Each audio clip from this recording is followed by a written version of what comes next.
మరొక బ్రేకింగ్ చూస్తున్నాం. కర్నూలు జిల్లా ఆదోని మున్సిపల్ సమావేశం రసాబసాగా మారింది. కుర్చీల కోసం సభ్యులు కుమ్ములాటకు దిగారు. కౌన్సిల్ సర్వసభ్య సమావేశంలో వైస్ చైర్మన్ నరసింహులకు ప్రత్యేక కుర్చీ ఏర్పాటు చేయాలంటూ నిరసన వ్యక్తం చేశారు. పోడియం ముందు వైసీపీ కౌన్సిలర్లు కింద కూర్చొని సభను నడపాలంటూ నిరసన చేపట్టారు. ఇక అధ్యక్ష, నాకు చైర్ వేయాల్సిన బాధ్యత కౌన్సిల్ పైన ఉంది. నేనేమీ పిఏను కాదు, కౌన్సిల్లో సభ్యుని అంటూ తమ నిరసన వ్యక్తం చేశారు. ప్రజా సమస్యలు చర్చించాలంటూ కింద కూర్చొని కౌన్సిలర్లు సమావేశం ఏర్పాటు చేయాలంటూ మాటల యుద్ధం కొనసాగించారు.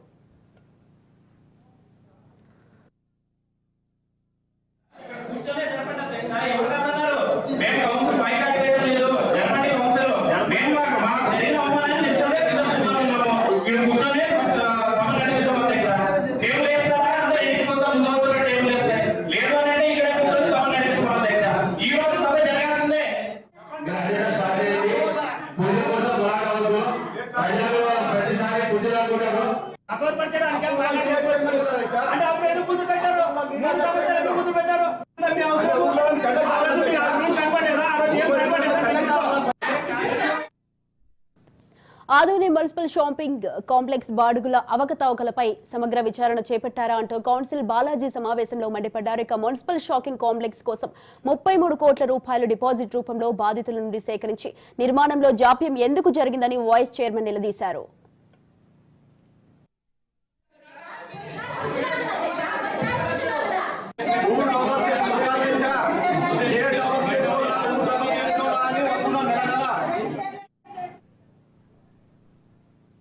రైట్, ఈ విషయంపై మరింత సమాచారం మా ప్రతినిధి మధు ఫోన్ లైన్ లో ఉన్నారు. మధు, చెప్పండి, కర్నూలు జిల్లా ఆదోని మున్సిపల్ సమావేశంలో అయితే కుర్చీల కోసం సభ్యులు కుమ్ములాటకు దిగడం జరిగింది. దీనికి సంబంధించి మీ దగ్గర ఉన్న అప్డేట్స్ ఏంటి?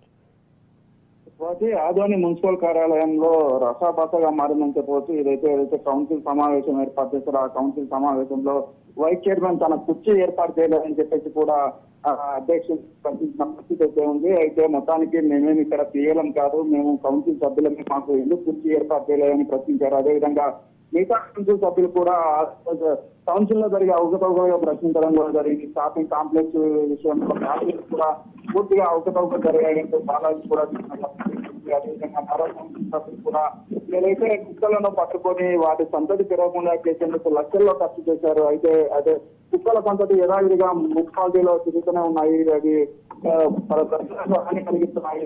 ఏ విధంగా మీరు ఖర్చు చేశారో చూపిస్తారని కూడా చెప్తున్న పరిస్థితి ఎక్కడి లేకుండా చేశామని చెప్పేసి లక్షల్లో ఖర్చు చేశారు. ఎలాంటి ఖర్చు చేశారని చెప్పేసి కూడా సభ్యులు ప్రశ్నించిన పరిస్థితి అయితే ఉంది. దీంతో కౌన్సిల్ సమావేశంలో ఇంత రసాభాసగా మారిన పరిస్థితి అయితే నెలకొంది. అలాగే మధు, చెప్పండి, 33 కోట్ల రూపాయలు అయితే బాధితుల నుంచి సేకరించి మరి నిర్మాణంలో ఎందుకు జాప్యం జరిగిందంటారు? అది మొత్తానికి కౌన్సిల్ సమావేశం ఒక ప్రీ ప్లాన్ గా మీరు ప్రశ్నలు సంపించాలని చెప్పేసి కూడా వచ్చిన పరిస్థితి అయితే ఉంది.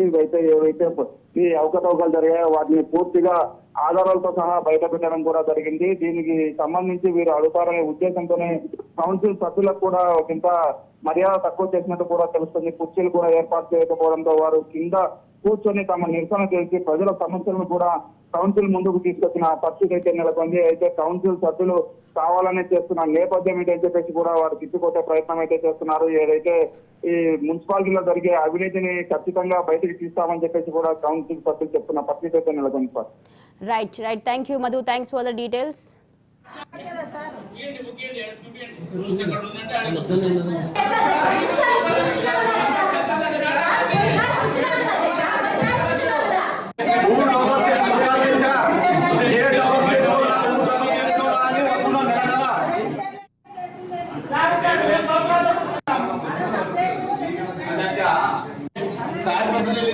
మాకు అవమానం పడుతున్నప్పుడు మంచి గవర్నమెంట్ అధ్యక్ష నువ్వు మా పెట్టావు